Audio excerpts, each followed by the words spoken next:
The Texas Parks and Wildlife television series is supported in part by Texas Parks and Wildlife Foundation, conserving the wild things and wild places of Texas thanks to members across the state. Additional funding provided by the Toyota Tundra. Your local Toyota dealers are proud to support outdoor recreation and conservation in Texas.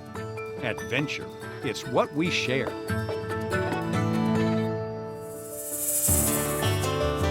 Coming up on Texas Parks and Wildlife.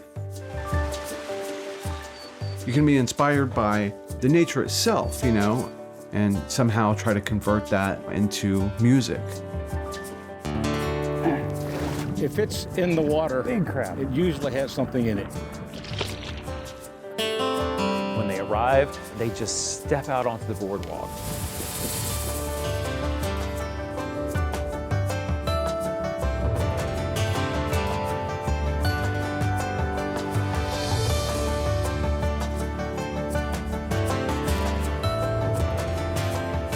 Texas Parks and Wildlife, a television series for all outdoors.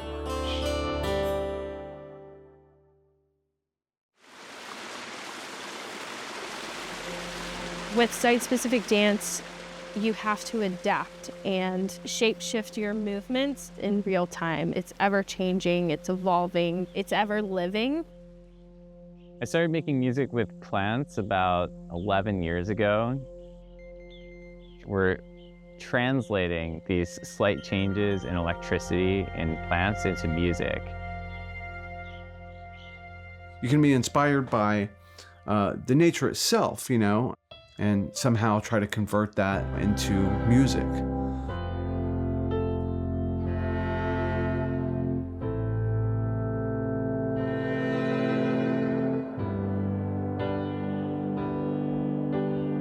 Going out to Big Bend, that high desert, that loneliness, that space, and that sense of peace that you get out there, getting away from the busy of the world. Coming from Austin, where there's so much noise. You have traffic, you have leaf blowers, you got people mowing their lawns. You leave town and you go out to Big Bend, this epic landscape of West Texas. A shocking silence. Seeing this mountain range, been driving for hours, and it just starts to appear in the distance and then grows and grows and grows. That's really what I was trying to represent.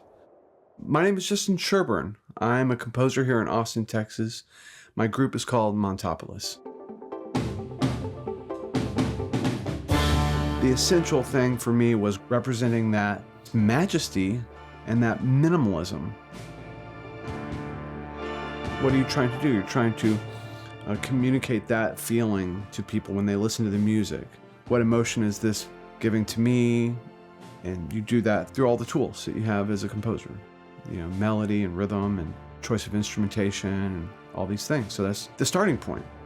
But the overarching theme is that just pure beauty of nature, pure beauty of the wildlife, pure beauty of getting away. With the Big Bend Overture, the essential thing for me was grandeur.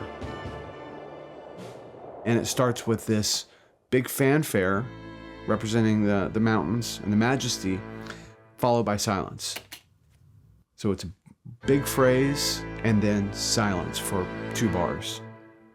So you see right here, we have the horns and strings and the majesty, followed by silence.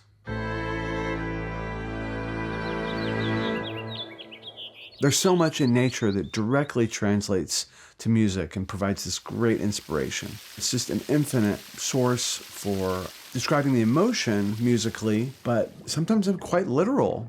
This melodic line is going to emulate a river. It's a pretty big leap conceptually to say I'm listening to this music and it's making me feel like I'm, in a creek. But, you do your best.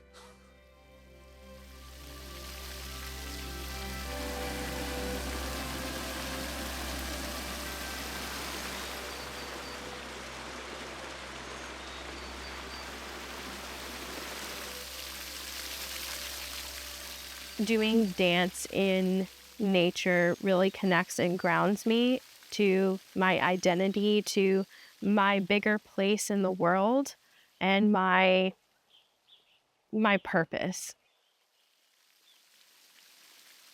Site-specific dance is the dance that can't take place anywhere else. Nature is the biggest symphony for us, and so to be able to hear the sounds of the birds, the waterfalls, the rocks, the splashes in the water, it's important for us to connect with the nature. An arm might be representative of a tree, or a gesture that's more like flowy could be representative of a waterfall.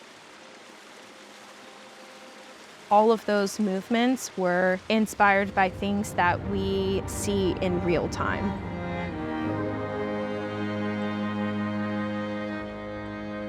When I was improvising by the tree, I was listening to the sounds of like the waterfall and the sounds of the birds chirping and like having that inform my movement.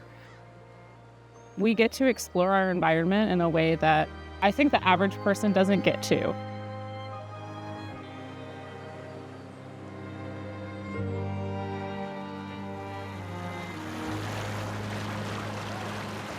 When I see a really large open space in nature, I really can't help myself but want to move and dance my body around to show my appreciation for the space, which really brings me a lot of joy and like almost feels like a collaboration with nature.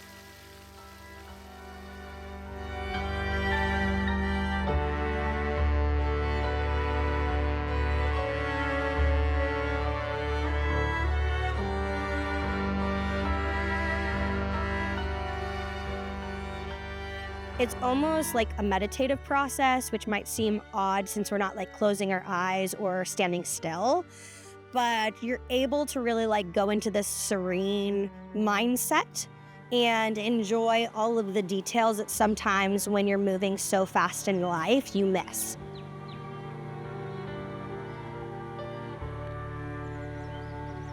We're humans on this earth, living and breathing as trees and plants and life. And so I feel like I become more centered and grounded in myself and my identity when I am moving with nature.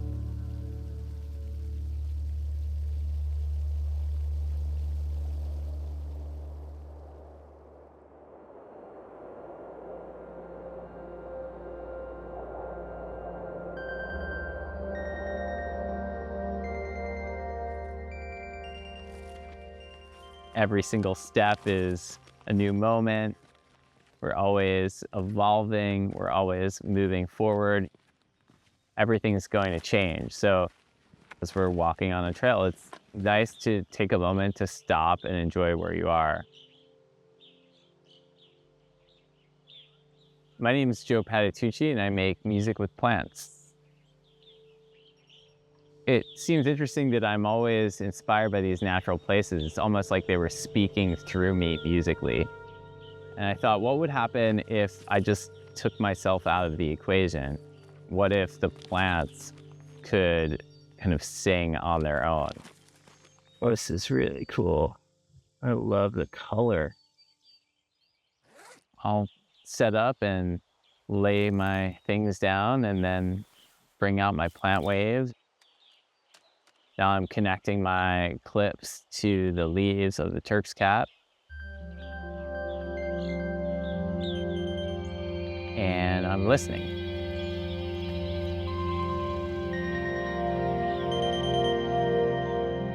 The music is a real-time expression of what's happening in the plant. It's really harmonious. It's really relaxing to listen to.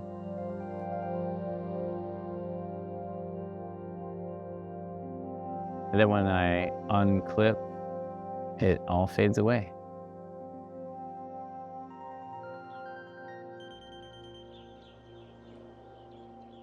I think of myself as an artist that just gets out of the way of the beauty that is already happening. And maybe I make some new channels for that to be expressed with technology, but it's really just getting out of the way. The way we listen to plants is with this device called Plant Wave.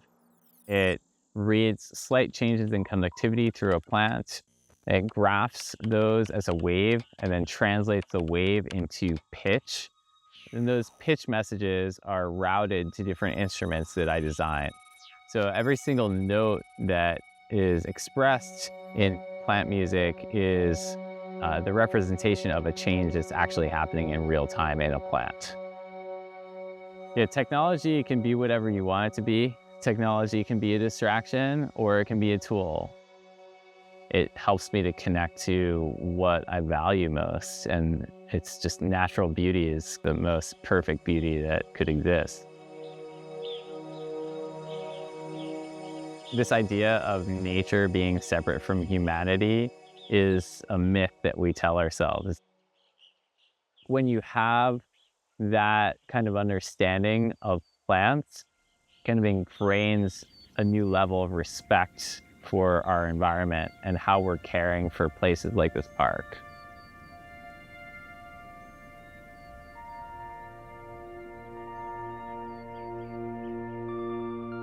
It's a unique way to connect to a space.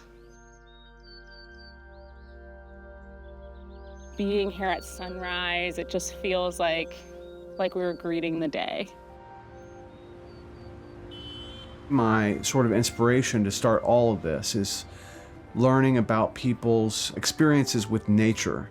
That's such a fun story and a fun starting point for composition. We're a part of the earth, and the earth is singing all the time. So I just take some time to listen.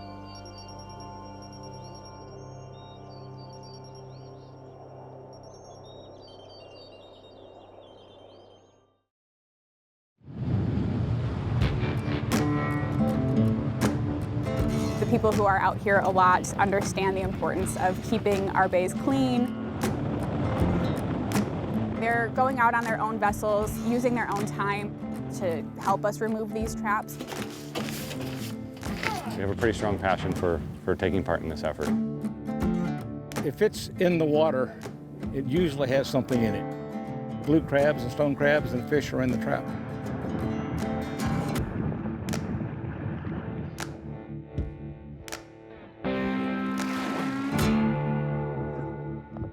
This week, Parks and Wildlife has closed the bays to all crabbing, and any trap left in the water is assumed derelict, and so our job is to pick them up. Let's go check it out. I'm Alan Berger. You get back to the map. I'm the chairman of the San Antonio Bay Partnership, whose mission is to care for the San Antonio Bay system. Yeah, that's a buoy. Get your hook. I'm Tyler Sanderson, the Executive Director of the Guadalupe Blanco River Trust. We are a land trust conserving working lands, open space, and habitat in the Guadalupe River watershed. The Guadalupe River watershed runs from Kerrville to the coast, and it comes out right here in the San Antonio Bay. And that's why we come down here. It's a really cool project. I mean, that's the only way to really describe it.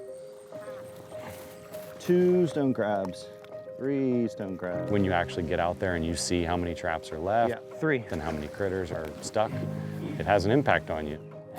Yeah. A trap that's in the water, even though it's not baited, if something gets in it and dies, it self-baits. So it continues to fish even though it's not being commercially run. So many of the traps we pull out of the water have live crabs in them and dead crabs in them and haven't been run by commercial fishermen for months. We got a blue crab, big crab.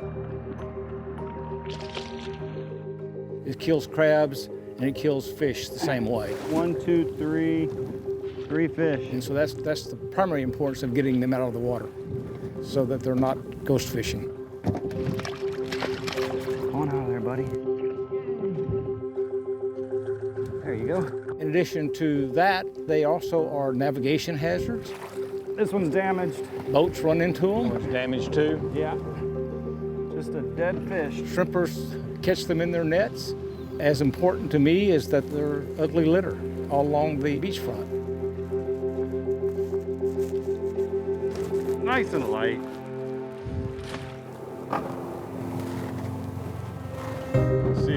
1, 2, This is 3, definitely about protecting our resources for everyone, but it is really important for our anglers because it is potentially impacting their catch. The whipping cranes that come down here every year, every winter, a big part of their diet are these blue crabs. Yeah, this one's heavy. This is everyone's bay. This is 20. My name is Holly Grand, and I am the statewide coordinator for the Abandoned Crab Trap Removal Program. We can't do this alone. Abandoned crab traps have been an increasing problem in the bays, trapping unused crabs and other marine life. The first year of the crab trap cleanup back in 2002, it was mostly our game wardens who participated. Give an award for the heaviest, ugliest crab out here. It was very clear after that that there was no way that we could do it on our own. So we enlisted the help of a lot of different organizations, like the San Antonio Bay Partnership, Galveston Bay Foundation, the Christmas Bay Foundation, all have large volunteer events.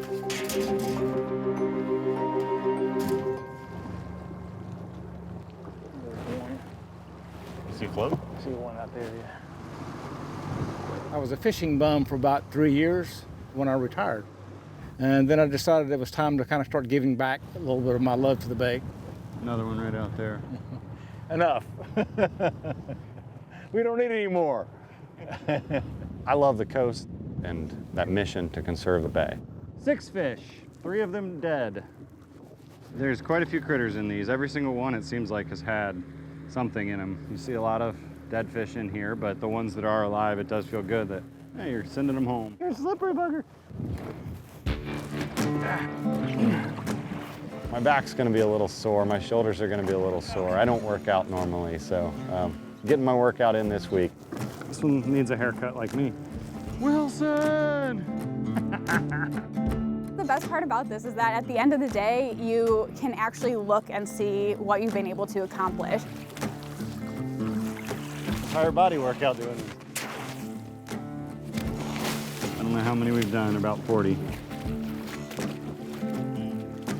I think the most important thing is awareness. Having better outreach and education for these crabbers to understand the impact they're having by leaving them out there. For the past few years, we've been finding close to 3,000 traps every year.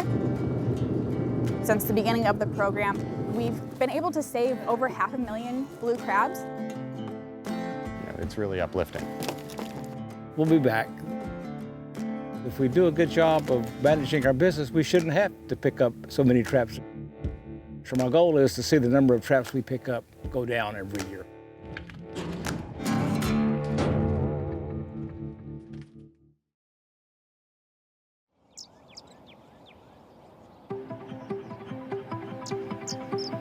Just east of Dallas, you'll find a wetland that's a one-of-a-kind outdoor classroom.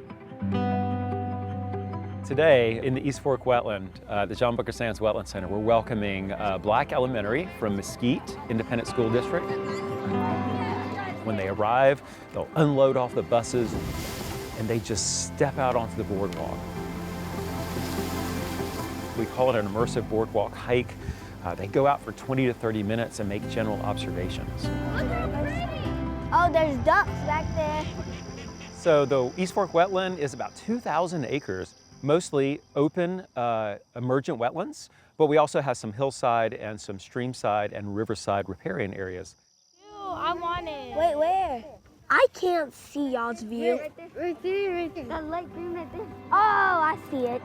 Okay, so there's 2 frogs on one of the stems right here and another one right here. Do you see them? Yeah. I love watching them interact with nature, however they interact with nature.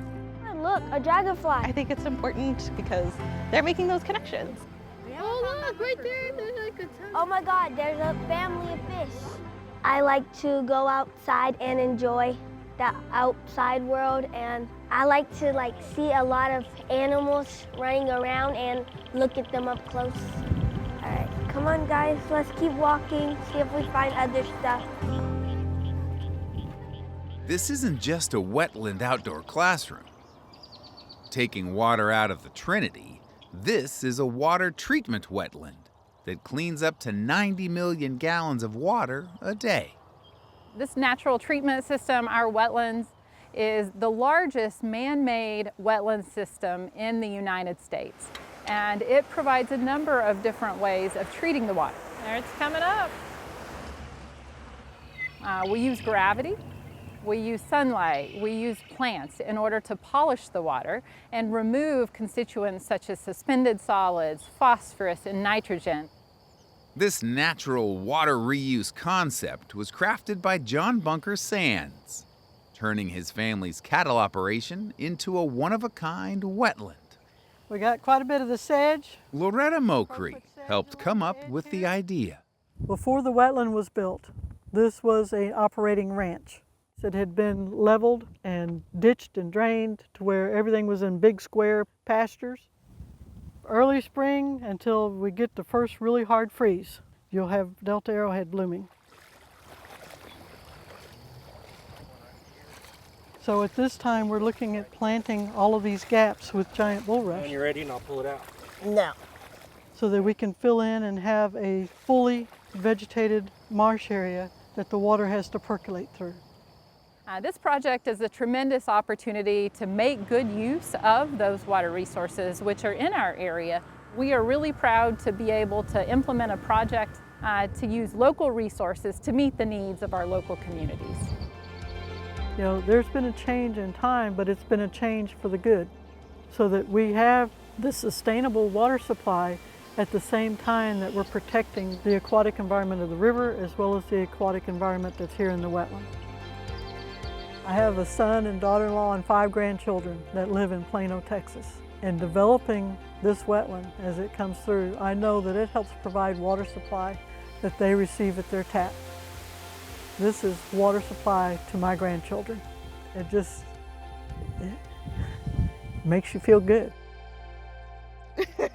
Yes, what do you have? I saw a shell. You saw a shell?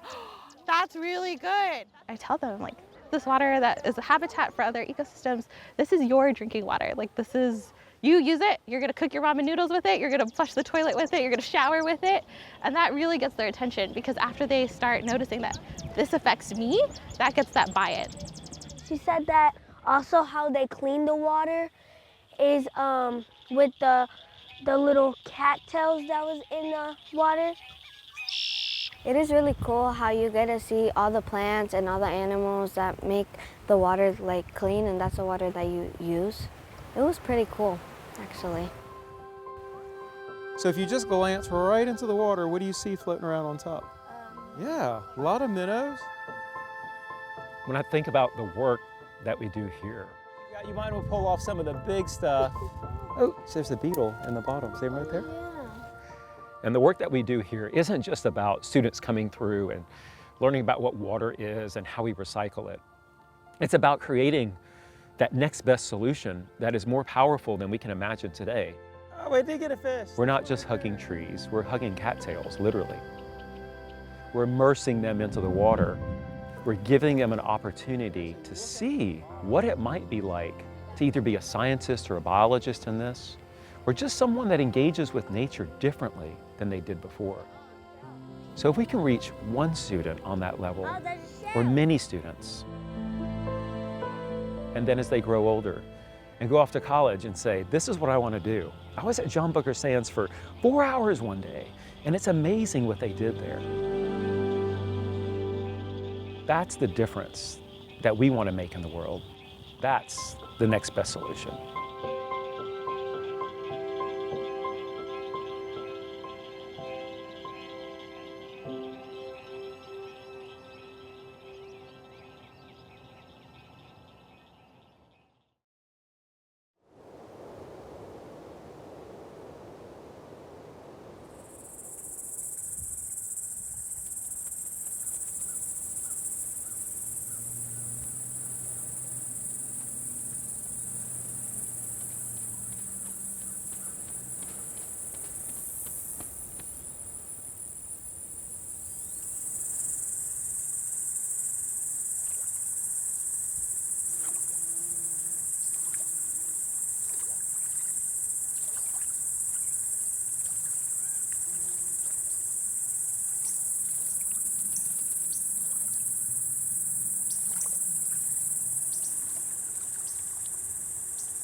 This series is supported in part by Texas Parks and Wildlife Foundation, conserving the wild things and wild places of Texas thanks to members across the state. Additional funding provided by the Toyota Tundra. Your local Toyota dealers are proud to support outdoor recreation and conservation in Texas. Adventure, it's what we share.